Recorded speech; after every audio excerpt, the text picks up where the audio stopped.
बिस्मिल्लाहिर्रहमानिर्रहीम। अस्सलाम वालेकुम। इजराइल ने अमेरिका को कहा है और आज ही वाशिंगटन पोस्ट से लेकर हर जगह इस खबर ने बहुत ज़्यादा तहलका मचाया है। उन्होंने अमेरिका को कहा है कि हमारी बड़ी गलत फहमी थी कि हम लोगों ने यमन को अंडर एस्टिमेट कर लिया। यमन एक बहुत बड़ी ताकत है और हमें अब अकेले लड़ाई नहीं करनी, और यमन हमारी सोच से भी ज़्यादा इस वक्त ख़तरनाक साबित हुआ है। और इस सूरत हाल में अब वक्त आ गया है कि हम मिलकर हमला करें, क्योंकि इजराइल के बस की बात नहीं है कि वो यमन को अकेले हैंडल कर सके। आप इमेजिन कीजिए कि सारी सूरत हाल में उधर से वाशिंगटन का यानी वाइट हाउस की जानिब से बयानिया सामने आया है कि अमेरिका ने कहा है कि ठीक है, हम तैयार हैं, हम और आप अब मिलकर हमला करते हैं और अब इकट्ठे हमला होगा और हमले भरपूर अंदाज में होने के लिए जा रहे हैं। इजराइल असल में ये चाह रहा है कि पहले अमेरिका जाकर हमला करे, बरतानिया के साथ मिलकर हमला करे, फिर हम हमला करेंगे। उन्होंने इनको वार्न कर दिया है कि यमन आपके third anti ballistic missile system को हिट करने के लिए जा रहा है, क्योंकि जो इन्होंने कल हमला किया है बेन गुरियन एयरपोर्ट के ऊपर, वो हमला बड़ा ख़तरनाक था। उसके बाद की सूरत हाल तो आप सब जानते हैं कि किस लेवल पर है कि थर्ड ने उसको रोकने की कोशिश की, अब थर्ड को हिट करने के लिए जा रहे हैं। पहली दफ़ा ऐसा हुआ है कि इजराइल ने ओपनली एतराफ़ किया है कि हमारे लिए यमन को हैंडल करना बहुत मुश्किल है, आप आए और हमारी मदद करें। अब यमन ने उधर से क्या कहा है? उन्होंने कहा है कि आप आएँ, तैयारी करें, सारे इकट्ठे होकर आएँ। हम इस दफ़ा आपके जहाज़ों को हिट भी करेंगे, आपको सरप्राइज़ भी देंगे, मुकम्मल तौर पर तबाह भी करेंगे, और हमारे पास जो टेक्नोलॉजी है अब वो आपको सरप्राइज़ देगी। हमें आपका इंतज़ार है, आप आए हमला करने के लिए, हम आपको जवाब देंगे। असल में इस वक्त की सूरत हाल बड़ी अजीबोगरीब हो रही है कि जो काम उन्होंने करना था यानी अधूरा हो गया उनका ये काम। शाम के अंदर तो देखिए चले मामला जो हो रहा है सो हो रहा है, असल में इस वक्त चैन नहीं लेने दे रही यमन की जो पावर है। इस वक्त इजराइल को मुकम्मल तौर पर उसने दबोचा हुआ है और वो मामला को मैनेज नहीं कर पा रहे। प्लान उनका ये था कि हमें अब ये जंग उनके सर पर पड़ी है, अब जाहिर सी बात है प्रेशर ही आ रहा है कि गजा जंग आप बंद करें तब ये काम होगा। अब अमेरिका, इजराइल और बरतानिया ये इकट्ठे हमला करने के लिए जा रहे हैं, इन्होंने इकट्ठे जंग छेड़नी है। इस जंग का क्या आउटकम होगा? देखिए, एक तरफ तो जब यमन इस तरह के हमले कर रहा होता है तो आप ये ज़हन में रखिएगा वो प्रीपेयर हैं, वो तैयार है इस बात के लिए कि किस लेवल पर हमला कर सकते हैं और हमें किस लेवल पर हमला करना है। सबसे ज़्यादा खतरनाक सूरत हाल इन तीनों के पास ह्यूमन इंटेलिजेंस नाम की कोई चीज़ नहीं है। यमन के अंदर इनको पता ही नहीं है कि वहाँ इनके मिसाइल कहाँ है, डिपो कहाँ है, क्या चीज़ें हैं। ये बस आ रहे हैं और हिट कर रहे हैं सिविलियन को। आप बताइए कि अगर आप एयरपोर्ट्स को हिट कर रहे हैं, आप सिविलियन आबादी को हिट कर रहे हैं, तो फिर आप जंग हार चुके हैं, फिर आपको पता है कि आप इनका मुकाबला नहीं कर सकते। मसला सारा ये है कि इस वक्त मिडिल ईस्ट पूरे से उनके जो मिसाइल उड़कर आ रहे हैं, उन मिसाइलों को रोक नहीं पा रहा। अमेरिका का डिफेंस सिस्टम फेल है, वीक है, किसी जगह पर कोई डिफेंस सिस्टम नहीं रोक पा रहा। जो सबसे खतरनाक सूरत हाल है, सिर्फ एक ऐसा डिफेंस सिस्टम है जो कहीं ना कहीं रोक पाता है या मुकाबला कर पाता है, वो है थर्ड जो लगा हुआ है तेल अवीव में, जो बेन गुरियन एयरपोर्ट पर या उसको कवर करता है। उसके अलावा कोई ऐसा डिफेंस सिस्टम नहीं जो ये काम कर सके। अब इजराइल ने कहा है कि हमें यमन के खिलाफ कोई स्ट्रेटजी और अपनानी पड़ेगी। अभी तक की स्ट्रेटजी काम नहीं कर पा रही और ये स्ट्रेटजी अभी तक मुकम्मल तौर पर हमें नाकाम साबित होती नज़र आ रही है कि हम जिस लेवल पर यमन के हौसियों का मुकाबला करना चाहते थे, हम उनको रोकना चाहते थे, वो नहीं हो पाएगा। अब आप ये समझ लें कि अगर ये तीन मुल्क इकट्ठे हमला करने के लिए जा रहे हैं, इकट्ठे या वन बाय वन करें, हो सकता है पहले स्ट्राइक में अमेरिका और ये बरतानिया आए। आप सोचें अगर तीन मुल्क इकट्ठे हमला करने के लिए जाएं तो आप फिर अंदाज़ा कर सकते हैं कि यमन कितनी बड़ी ताकत है। अब आप ये सोचें कि क्या ऐसी सूरत हाल है कि नेतन्याहू को और इन सब को ये बयान देना पड़ा है कि यमन एक बहुत बड़ी ताकत है।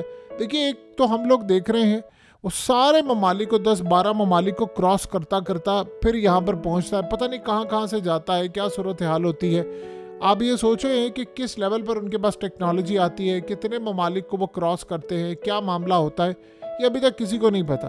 जो सबसे खतरनाक सूरत हाल है वो कंटिन्यूसली हमला करते रहते हैं और कहाँ पर जाकर हमला करते हैं ये आप सब जानते हैं। अगला मरहला अमेरिका के लिए इस लिहाज से ख़तरनाक है कि वो अगर इस दफ़ा हमला करने के लिए जाते हैं तो क्या ऐसी पॉसिबिलिटी है कि अमेरिका के एयरक्राफ्ट कैरियर को हाइपरसोनिक मिसाइल या कोई एडवांस डिफेंस सिस्टम, यानी अगर रोक नहीं पाता तो वो इसको मार दें?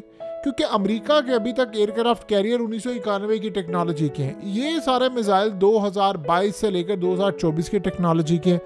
ये इतने एडवांस हो चुके हैं कि अब इसराइल को अमेरिका और बरतानिया के साथ मिलकर हमला करना पड़ेगा।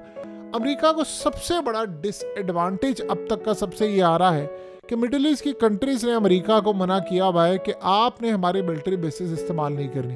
तो सबसे ज़्यादा खतरनाक सूरत हाल उनको ये होती है कि उनको एयरक्राफ्ट कैरियर से हमला करना पड़ता है, क्योंकि देखिए जो हमला करेगा, जो सपोर्ट करेगा, उसकी यमन के हौसी जाहिर सी बात है ईंट से ईंट बचा देंगे, और वो तैयार बैठे हुए हैं कि हमें आप छेड़ें, हम उसके बाद आपको बताएंगे। तो कोई उनके साथ अब लड़ाई में कूदने के लिए इस वक्त तैयार नहीं है।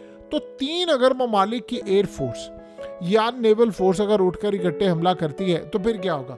अब 2 यहाँ चीज़ें समझने वाली है। देखिए, बरतानिया में अमेरिका ने इस वक्त न्यूक्लियर अपने डिप्लॉय किए हुए हैं, यानी न्यूक्लियर वॉर हेड्स वहाँ पर डिप्लॉयड है। आपको पता है कि उन्होंने किसको हिट करने के लिए किए हैं? वो असल में हिट करने के लिए जा रहे हैं रूस को हिट करने के लिए। क्या हम आने वाले वक्त में कुछ ऐसा देखने के लिए जा रहे हैं जो हमने आज से पहले नहीं देखा? पॉसिबिलिटी है कि हम एक ऐसा सरप्राइज हमला देख लें जो आज से पहले हमने नहीं देखा, और वो हमला बड़ा अजीबोगरीब और ख़तरनाक हो सकता है यमन से हम हमला देखें बरतानिया पर। क्या बरतानिया पर हमला करना इतना आसान है? देखिए, बज़ाहिर तो इजराइल पर भी हमला करना बड़ा मुश्किल है कि इतने ममालिक आप क्रॉस करते करते पता नहीं कहाँ से मनूवर करते, एक जगह दूसरी जगह होते होते आप 10 से 11 मिनट में इजराइल के तेल अवीव पर या बेन गुरियन पर या दीगर जगहों पर आपको हिट करना पड़े। तो आप बताइए, क्या इस सारी सूरत हाल के अंदर ये काम आसान था? सवाल ही पैदा नहीं होता। ये काम बड़ा डिफ़िकल्ट था, बड़ा मुश्किल था। लेकिन अगर हम इस सारी सूरत हाल को देखें तो बरतानिया को हिट करने के लिए रूस मदद कर सकता है, और अगर इन्होंने उनकी किसी भी मिलिट्री बेस को हिट कर दिया या वहां तक मिसाइल चला गया, क्योंकि देखिए रूस के पास ऐसे ऐसे मिसाइल हैं जो अमेरिका तक जा सकते हैं। बरतानिया यमन से जाना कोई बड़ी बात नहीं, उनके पास बहुत टेक्नोलॉजी है। अब ये बहस पुरानी हो गई है, रूस दे रहा है, ईरान दे रहा है, फलाना दे रहा है। अब दुनिया इन चीज़ों को सोच नहीं रही, वो देख रहे हैं हमला किसने किया।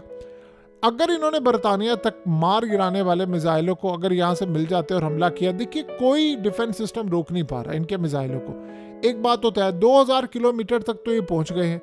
अब बाकी सूरत हाल ये कहाँ तक जा सकते हैं, ये बड़ी अलार्मिंग सिचुएशन है, क्योंकि बरतानिया का भी कोई डिफेंस सिस्टम यहाँ पर काम नहीं कर रहा। अब मिसाल के तौर पर बरतानिया की नेवल फोर्स थी यहाँ पर, वो भी समंदरों से भागे, और वो भागे बड़े अजीबोगरीब तरीके से कि उन्होंने दोबारा पलट कर यमन के हौसियों पर हमला नहीं किया। अब ये जो हमले होते हैं, ये या तो तैयारे उड़ के आते हैं साइप्रस से या इनके एयरक्राफ्ट कैरियर से। अमेरिका को खतरा ये है कि एयरक्राफ्ट कैरियर आज नहीं तो कल मुकम्मल तौर पर ये डुबो देंगे, क्योंकि जो टेक्नोलॉजी, जो सूरत हाल इस वक्त सामने आ रही है, वो डुबोने के लिए काफ़ी है। यानी जो मामला आ रहे हैं, वरना आज अमेरिका इस लेवल पर जाकर ये कहे कि वो भी तैयार हो जाए। आप बताएं, अमेरिका के सामने कोई एक मुल्क टिक सकता है? यानी उसकी पावर इतनी है। लेकिन अगर अमेरिका, बरतानिया और इजराइल ये सारे मिलकर अगर किसी जगह पर हमला करें, तो फिर आप ये समझ लें कि वो बहुत बड़ी ताकत है और बहुत बड़ी लड़ाई होने जा रही है।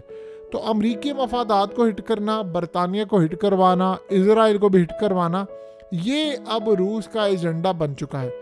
देखिए, 2 चीज़ें आप समझ लें कि रूस के अंदर पुतिन ने जो सबसे बड़ा इस वक्त मामला देखा है वो रिसेंटली, वो ये है कि बरतानिया और फ्रांस की फ़ौजों ने फैसला किया है कि उन्होंने यूक्रेन में आकर लड़ना है। तो बरतानिया को कहीं ना कहीं तो टैकल करना। देखिए, समंदरों में तो चले उनके शिप जाते थे, उन्होंने लॉन्ग रूट ले लिया, अब वो उनके हाथ में नहीं आ रहे। कौन सी ऐसी ताकत है जो बरतानिया से लड़ेगी? जाहिर सी बात है, यूक्रेन के अंदर जो आकर लड़ेगा वो रूस का दुश्मन होगा। तो अब हालात ये है कि इनको लॉन्ग रेंज मिसाइल देने हैं जो बरतानिया को हिट कर सकें, जो अमेरिका की मफादात को हिट कर सकें, उसके एयरक्राफ्ट कैरियर को भी हिट कर सकें, और बहुत सारी चीज़ों को। देखिए, अब ये हमले करने जा रहे हैं शदीद। आगे भी इन्होंने इनकी एयरपोर्ट को बड़ा तबाह किया है और यमन के अंदर बड़ी तबाही मची है। तो इस सूरत हाल के अंदर जब उन पर तबाही मच रही है, वो तो आखिरी हद तक जाएंगे। अब अगर एक ही वक्त के अंदर इन्होंने हमले किए और इनके कोई 2-3 तैयारे या कोई एक चीज़ हिट कर दी या गिरा दी, तो ये बहुत बड़ी सूरत हाल होगी। और सबसे बढ़कर अब एक चीज़ ये चाहेंगे, इन्होंने गिरा तो दिया अमेरिका का F-18 तैयारा, ये चाहेंगे अब जो भी तैयारा हम गिराएं, जो भी सूरत हाल हो, वो कम से कम इंटरनेशनल वाटर्स में ना गिरे। वो जो भी गिरे वो यमन के अंदर गिरे। और फिर उसके बाद आप देखिएगा कि अमेरिका के साथ होता क्या है। फिर आप जितने मर्जी बहाने बना ले, फ्रेंडली फायर में हुआ है, ये हुआ है, वो हुआ है, आप इन चीज़ों को फिर कभी भी रोक नहीं पाएंगे।